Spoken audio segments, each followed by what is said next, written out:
The miracle of Saint-Nazaire, the man who fell 22,000 feet without a parachute. At 9:47 a.m. on January 3, 1943, Staff Sergeant Alan Magee squeezed through the hatch of his ball turret on B-17 F number 4124-620, watching the English countryside disappear beneath the bomber's belly. 23 years old, 7 combat missions, 155 pounds soaking wet. The Sperry ball turret measured 44 inches in diameter. Magee was 5 feet 6 inches tall. Perfect fit. Perfect hell. In the 3 months before January, the 8th Air Force had learned Saint-Nazaire the hard way. The French port city on the Atlantic coast housed German U-boat pens built with 28 feet of reinforced concrete. No bomb could touch them. But the torpedo storage yards next door, those could burn. The 303rd Bomb Group had already flown 4 missions against Saint-Nazaire. They called it Flak City. The solution seemed impossible. Put your smallest man in a 4-foot sphere of plexiglass and steel bolted to the belly of the aircraft. Give him 2.50 caliber Browning M2 machine guns. Make him sit in a fetal position with his knees against his chest for 8 hours. No room for a parachute. No room to move. Just him, his guns, and 1,000 rounds of ammunition feeding through chutes from the fuselage above. When German fighters attacked from below, Magee would be the only thing between them and the bomb bay. When flak batteries opened fire from the ground, he'd have the best view of every burst coming up at them. The ball turret could rotate 360 degrees. Magee could track targets above, below, left, right. He could also die in more ways than any other crew position. The Army Air Forces selected ball turret gunners based on one criterion: size, maximum height 54, maximum weight 170 pounds, small men for small spaces. Magee barely made the cut. Before Pearl Harbor, he'd tried to become a pilot. The Air Corps looked at his application and said, "You'll fit in the ball." Captain Jacob Fredericks had named aircraft 4124-620 after his old job. Before the war, Fredericks worked as Director of Engineering Development at the Kellogg Company. Rice Krispies breakfast cereal. Snap, crackle, pop. The nose arch showed the 3 mascots riding a 500-pound bomb. 7 men had already died in this aircraft, but not the original crew. That crew transferred out in October. The new crew, Lieutenant Arthur Adams commanding, inherited the bomber on October 14, 1942. By January 3, Snap, Crackle, Pop had flown 8 combat missions. This would be number 9.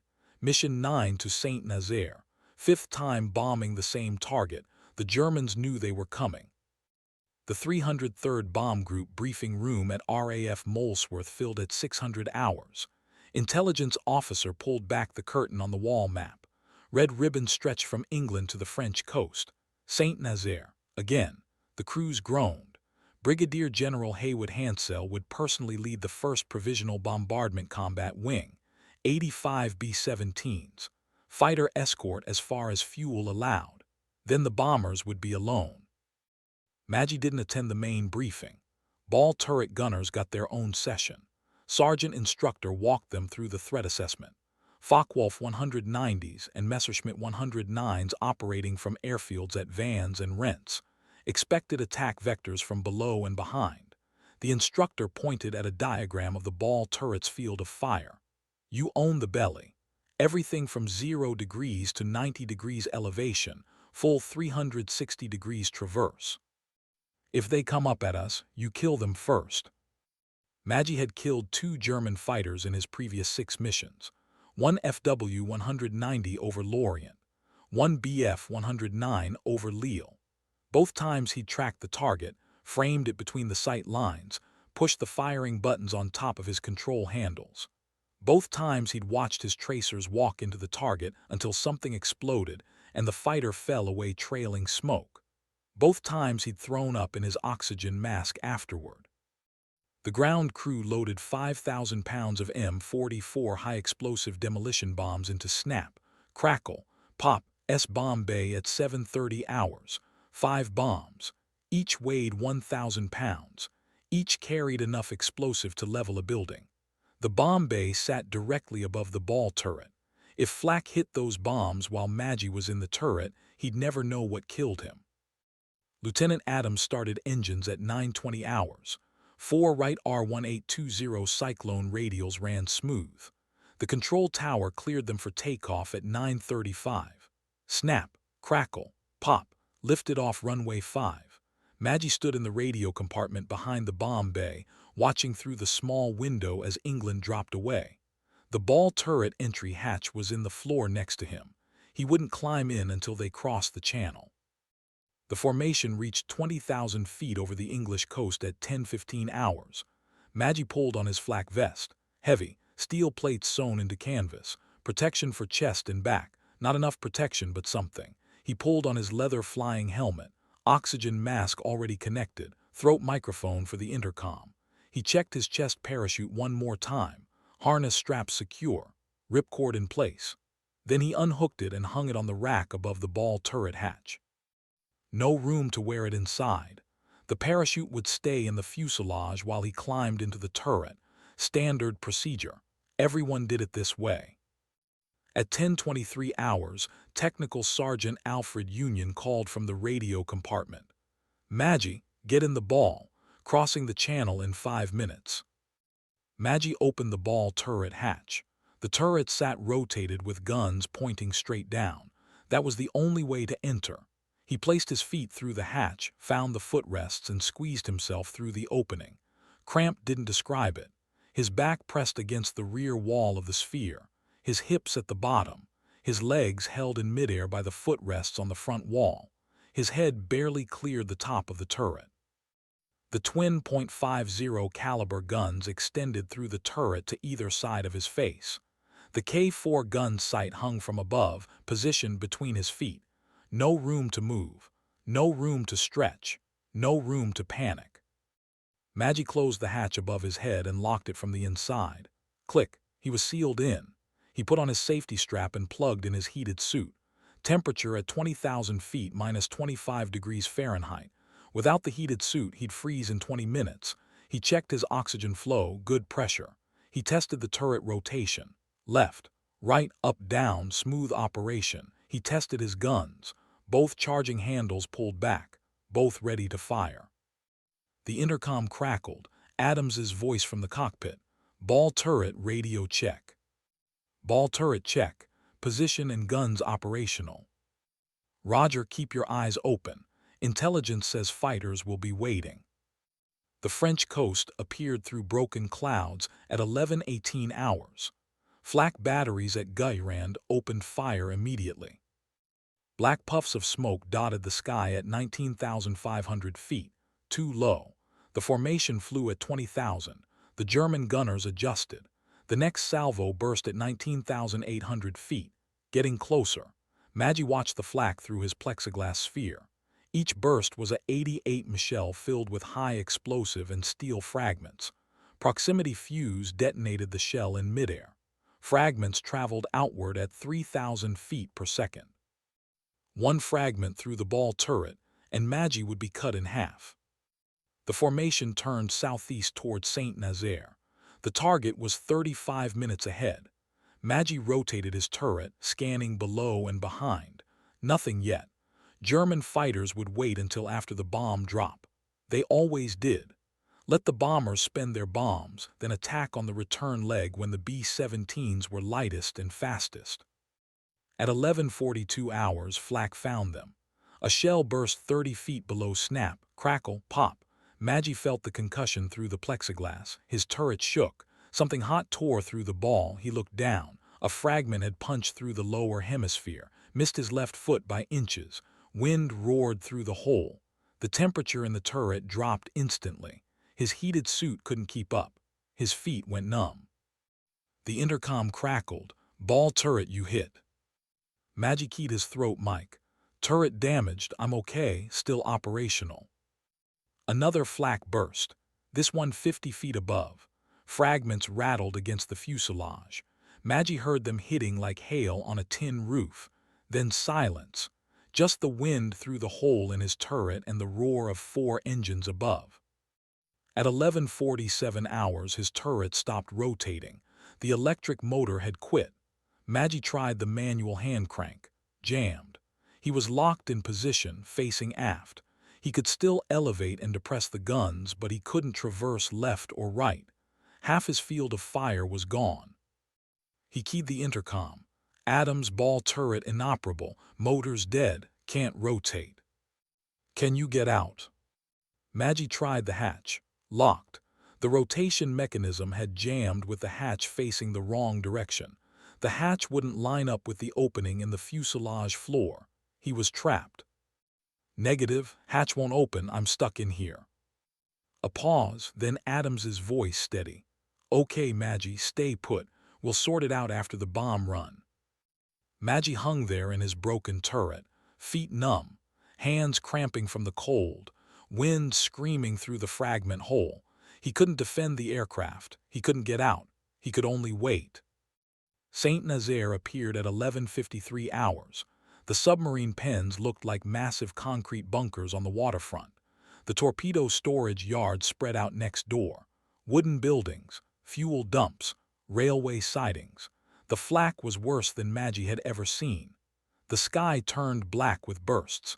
He counted 15 shells exploding simultaneously at their altitude. The bombardier, Lieutenant Michael Libinati, called from the nose. Bomb bay doors open. 30 seconds to release. Magee felt the aircraft shudder as the bomb bay doors swung open below the turret. The wind noise increased. The bomber slowed slightly. Increased drag. The formation closed up tight. Wingtip to wingtip.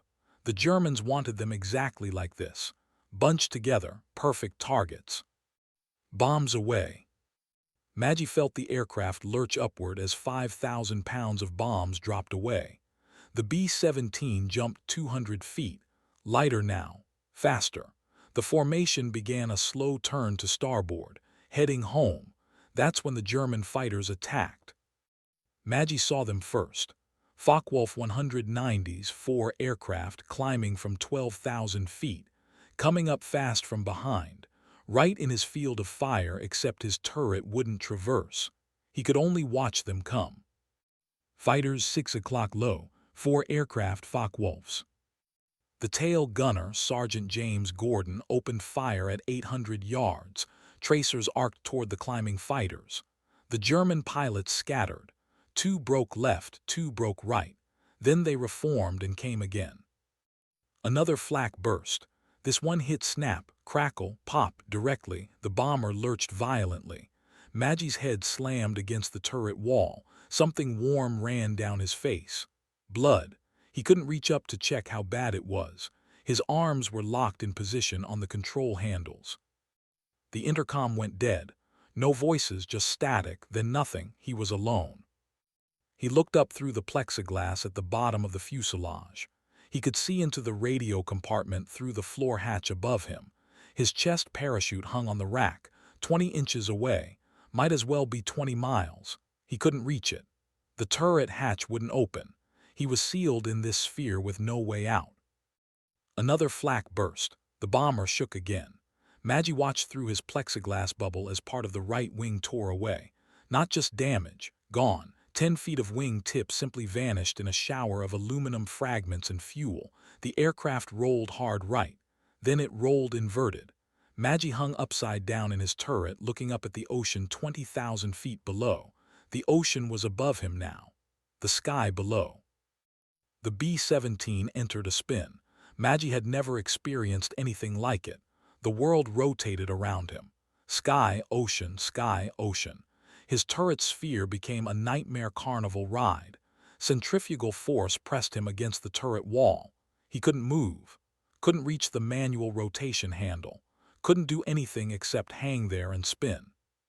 Through the fuselage floor above, he saw Union, the radio operator, moving toward the escape hatch. Union grabbed 2 parachutes from the rack, one for himself, one for someone else. Not for Magee. Union couldn't reach the ball turret. The bomber was spinning too violently. Union disappeared from Magee's view. The bomber spun faster. Magee's vision narrowed. Tunnel vision. He was blacking out. Centrifugal force was draining blood from his brain. The G-forces in a spin could reach 5 or 6 gs. His body weighed 900 pounds. He couldn't breathe, couldn't think. At 20,000 feet, the lack of oxygen made it worse. Hypoxia. His brain shutting down from lack of oxygen and blood flow. The last thing he saw was the turret hatch above him, still closed, still locked, his parachute still hanging on the rack outside, 20 inches away, unreachable. Then everything went black. Magee didn't feel himself being thrown from the aircraft. He didn't feel his body tumbling through the air. He didn't feel the freezing wind. He didn't feel anything. His body fell through 20,000 feet of French sky, completely unconscious, traveling at terminal velocity, approximately 120 miles per hour. 2 minutes and 43 seconds of free fall. Somewhere during that fall, at some altitude, Magee regained consciousness.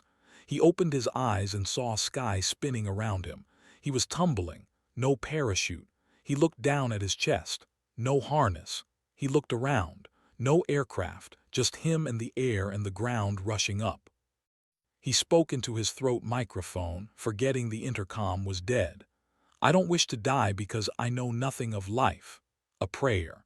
The only words his oxygen-starved brain could form. Then consciousness slipped away again.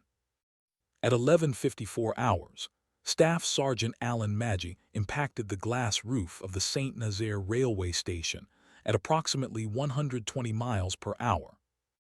The roof was Victorian-era construction.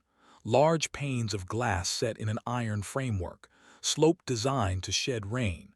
The glass was old. The iron was weathered. Neither was designed to catch a falling man. Magee's body struck the glass at an angle, not straight down. The slope of the roof deflected his trajectory slightly. The glass shattered. Hundreds of pounds of breaking glass, steel fragments, and one unconscious airman crashed through the roof into the station below. Magee fell through the opening and struck a steel girder. His body slid along the girder and fell onto the station floor. He landed 20 feet below the roof, on his back, on a pile of broken glass. And he was alive. German soldiers stationed at the railway depot heard the crash. They ran into the station expecting bomb damage. Instead, they found an American airman lying in a pile of broken glass and steel fragments. His uniform was shredded, his face covered in blood, his right arm nearly severed, hanging by tendons and skin, his left leg broken in 2 places, his ankle shattered, his chest crushed, 28 separate wounds from shrapnel and glass visible on his body. But his heart was beating. One German soldier, a medic, checked for a pulse, found one, weak but present. He called for a stretcher. They carried Magee to the first aid station at the Hermitage Hotel, 2 blocks away. He regained consciousness there 20 minutes after impact. A German military doctor examined him. The doctor spoke some English. He looked at Magee's ruined arm and said, "We are enemies, but I am first a doctor, and I will do my best to save your arm." The doctor worked on Magee for 6 hours. The arm required 17 stitches to reconnect the severed muscles and tendons. The leg needed steel pins. The ankle needed a cast. The chest wounds needed drainage tubes. The facial lacerations needed 47 stitches. The doctor reset Magee's broken nose by hand. No anesthetic. Magee bit through a leather strap. Magee asked the doctor his name. The doctor wouldn't tell him. "It is better you do not know. The war is not over." 3 other crew members from Snap, Crackle, Pop survived. Second Lieutenant Glenn Harrington, the navigator, parachuted into the ocean off Saint-Nazaire. The Germans pulled him from the water. His left leg was shattered from flak. They amputated it in the same hospital where they treated Magee. Sergeant James Gordon, the tail gunner, also parachuted into the ocean. He was captured immediately. No injuries. He would spend the rest of the war in Stalag Luft 17B prisoner camp. Staff Sergeant Alan Magee became the 3rd survivor. He joined Harrington and Gordon at Stalag 17B in Braunau, Austria in March 1943. The other 7 crew members died in the crash. Lieutenant Arthur Adams, pilot; Lieutenant Gene Witterstetter, co-pilot; Lieutenant Michael Libinati, bombardier; Technical Sergeant Lewis Hart, flight engineer; Technical Sergeant Alfred Union, radio operator; Sergeant Edward Durant, waist gunner; Sergeant Marvin Millam, waist gunner. The wreckage of Snap, Crackle, Pop came down in La Balle Escarblac Forest, 6 miles west of Saint-Nazaire. When German troops reached the crash site, they found the nose section relatively intact. The nose art Snap, Crackle, and Pop riding their bomb was still visible. A German officer ordered it cut from the fuselage as a war trophy. They transported it to a villa overlooking the ocean in Saint-Nazaire. The villa served as headquarters for the occupying command staff. The nose art hung on a wall there for 2 years. In April 1945, as Allied forces approached Saint-Nazaire, the Germans abandoned the villa. They threw the nose art off the cliff into the ocean. After the war, French civilians found it on the rocks below, partially buried in sand. They recovered it and stored it at the local museum. At Stalag 17B, Magee spent 9 months recovering. The doctors there, now Allied prisoners themselves, told him he shouldn't be alive. A fall from 22,000 feet should have killed him instantly. The terminal velocity of a human body in free fall is approximately 120 miles per hour. Impact at that speed generates approximately 7,800 pounds of force. Every bone should have shattered. Every organ should have ruptured. Every blood vessel should have burst. But the glass roof had absorbed some of the impact energy. The steel girders had distributed some of the force. The pile of broken glass on the floor had cushioned the final impact.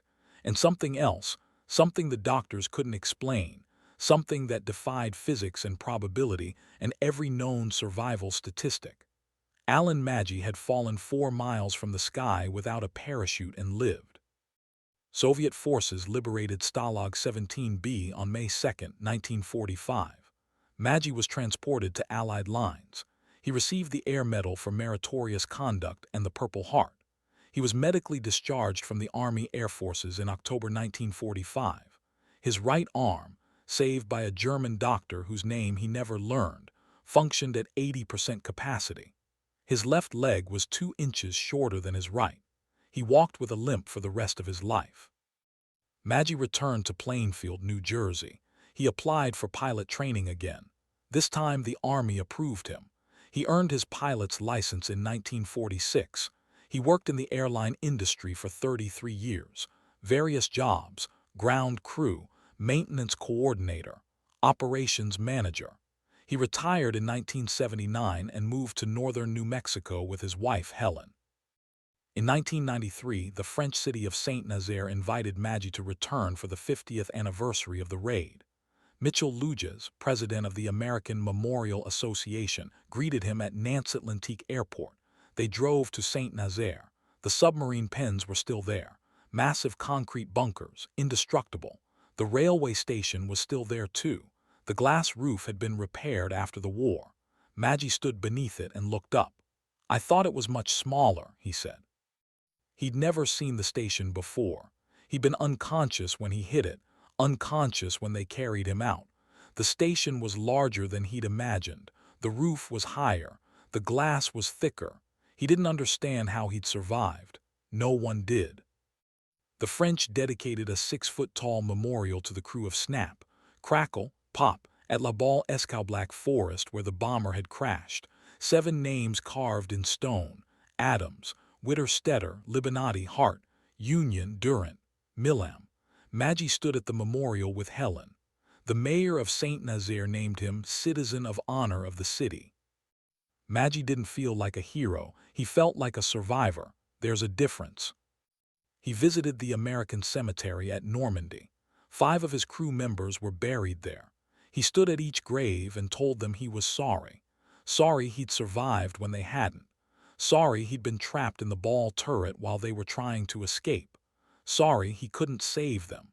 Sorry he couldn't remember the name of the German doctor who saved his life. Magee moved to San Angelo, Texas in the late 1990s. He didn't talk much about the war. His friend Don Jenkins said Magee led a pretty good life, but carried the weight of survival with him always. The burden of being the one who lived when others died. The question that never had an answer: why me? On December 20th, 2003, Alan Eugene Magee died at a hospital in San Angelo, Texas.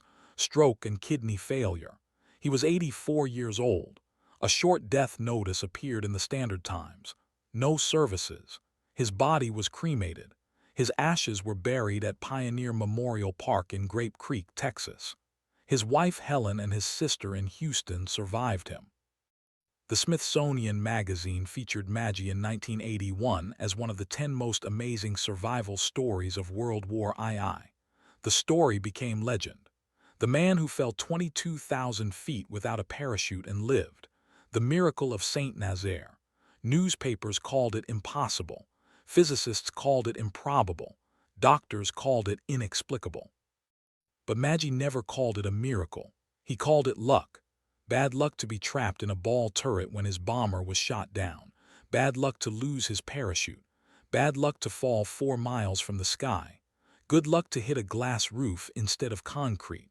Good luck to survive the impact.